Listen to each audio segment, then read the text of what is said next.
Have you ever noticed something strange? Two people can be exactly the same age, both retired, both living in the same neighborhood, both dealing with the same aches, the same gray hair, and the same birthday candles that seem to multiply faster every year. Yet one of them looks alive. They have energy, curiosity, a sparkle in their eyes. They laugh easily. They're excited about tomorrow. And the other person, they seem old, not because of wrinkles, not because of their age, but because something inside them quietly stopped moving. And that's the secret nobody talks about. Getting older isn't what makes people old. Stopping engagement with life does. Carl Jung understood something powerful about human nature.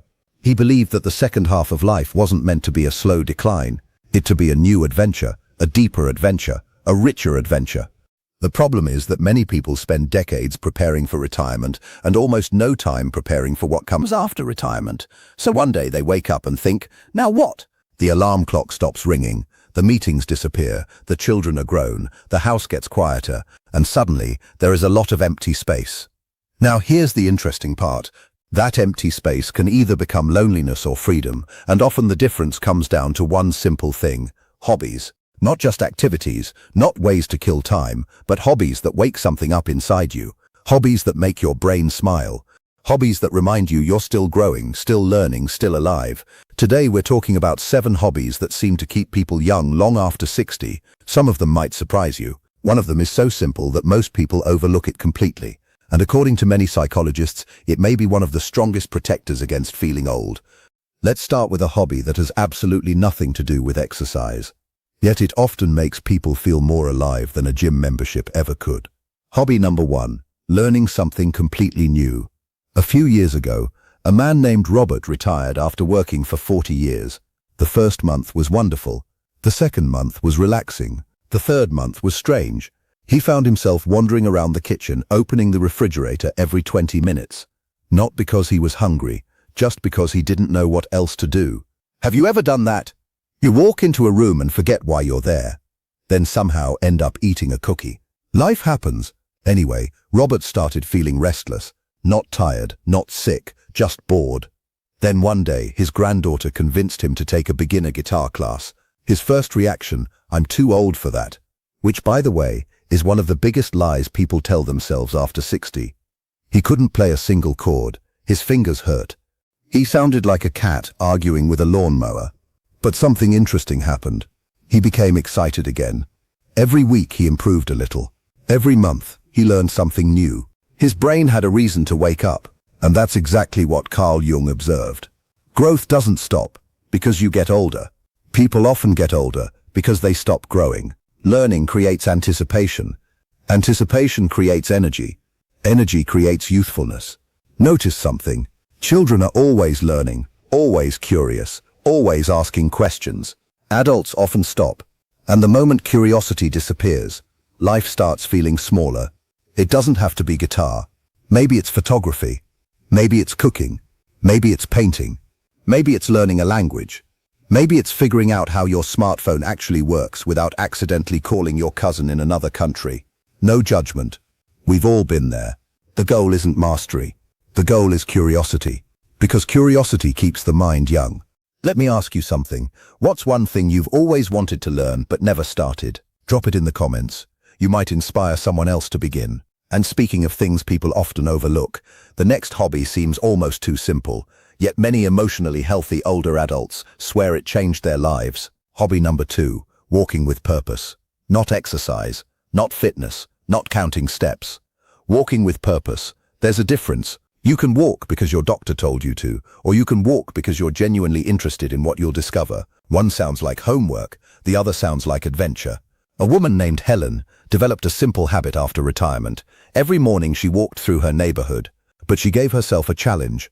Find one new thing every day, one flower she hadn't noticed, one bird, one interesting house, one conversation, one funny observation, anything.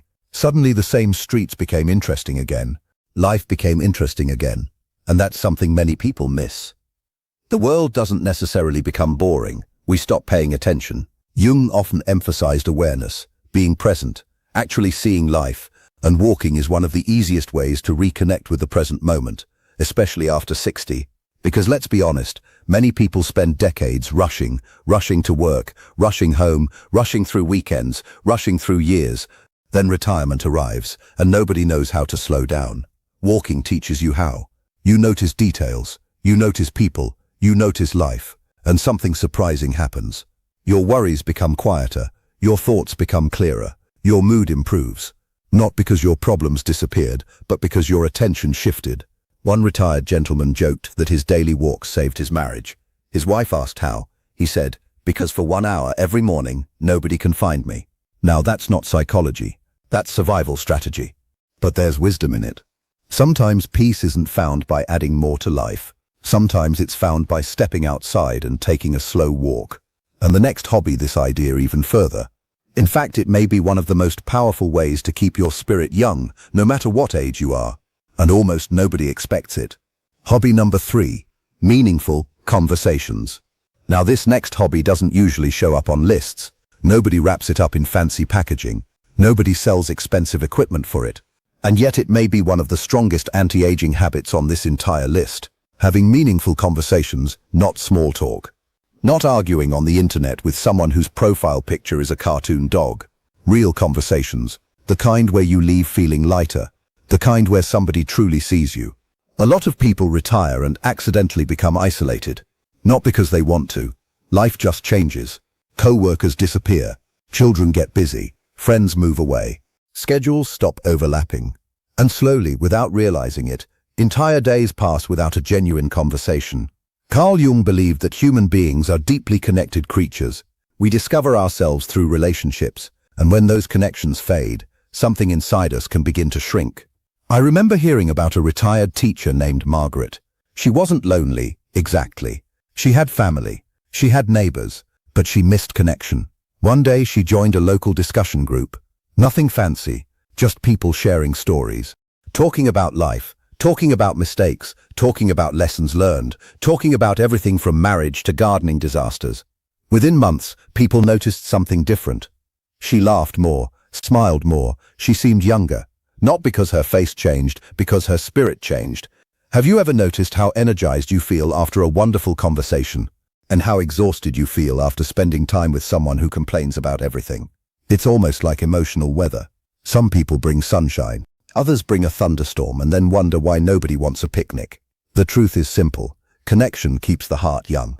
So call an old friend, join a group, start conversations, share stories, listen deeply, because every meaningful conversation reminds you that your life still matters. And the next hobby takes that feeling of connection and turns it into something even more powerful, because it doesn't just help you feel alive, it helps other people feel alive too. Hobby number 4, helping others. This one surprises people. Many assume retirement is finally the time to focus entirely on themselves. And yes, rest is important, you've earned it. But something fascinating happens when people spend all their time thinking about themselves. Life often becomes smaller, problems become bigger, days become longer. But when attention shifts outward, everything changes. A retired mechanic named Samuel started volunteering at a community center. At first, he only planned to help once a week, just a few hours, nothing major. Then something unexpected happened. Young people started asking him questions. They wanted advice, stories, guidance. They wanted to learn from him. One afternoon, a teenager told him, "You remind me of the grandfather I never had." Samuel said that moment affected him more than he could explain, because he realized something. He still had something valuable to give, and that's one of the greatest human needs, to feel useful, to feel needed, to feel that your experience matters. Carl Jung often spoke about finding meaning, not happiness, meaning. Because happiness comes and goes. Meaning gives life depth. You don't have to save the world. Maybe it's helping at a church, maybe mentoring someone, maybe checking on an elderly neighbor, maybe teaching a skill, maybe simply being available when someone needs encouragement. Small acts create enormous impact. And here's the funny thing. People often think they're helping others, but secretly others are helping them, because purpose is one of the most powerful sources of youthfulness. Without purpose, life feels heavy. With purpose, even difficult days feel worthwhile. But there's another hobby that quietly changes people from the inside. And if you've ever felt overwhelmed, stressed, or emotionally exhausted, this one may become your favorite. Hobby number 5, creating something with your hands. There is something magical about making things. It doesn't matter whether it's painting, woodworking, knitting, gardening, pottery, baking, or building birdhouses. Creating something changes your relationship with time. Hours pass like minutes, worries fade, stress softens, the mind settles. A man named George spent decades in a high-pressure job, always busy, always solving problems, always rushing. After retirement, he felt lost. Then one day he started building small wooden toys for his grandchildren. Nothing complicated, simple projects. But every time he finished one, he felt a sense of satisfaction he hadn't felt in years. Why? Because creation reminds us that we're still capable of bringing something new into the world. A garden, a painting, a quilt, a loaf of bread, a handmade gift. It doesn't matter. The act itself matters. And let's be honest, there is something deeply satisfying about pointing at something and saying, "I made that," especially when nobody thought you could, especially when you didn't think you could. And speaking of surprising hobbies, the next one might be the most overlooked source of youthfulness in modern life, because it asks you to do something many adults have forgotten how to do: play. Hobby number 6, play without a purpose. When was the last time you did something purely because it was fun, not productive, not profitable, not practical, just fun? Many adults stop playing. Somewhere along the way, they decide life must always be serious. Responsibilities take over, schedules take over, worry takes over, and fun quietly leaves through the back door. Children understand something adults forget. Play isn't a waste of time, it's fuel. Think about it. Have you ever watched grandparents chasing grandchildren around the yard? They're laughing. They're being silly. They're making ridiculous noises, and somehow they look 20 years younger. Coincidence? Probably not. Play wakes up parts of us that daily responsibilities put to sleep. Maybe it's dancing. Maybe it's board games. Maybe it's fishing. Maybe it's singing terribly in the car. Maybe it's learning card tricks. Maybe it's bowling. Maybe it's laughing so hard at a family gathering that you forget what you were laughing about in the first place. The activity doesn't matter. The joy matters.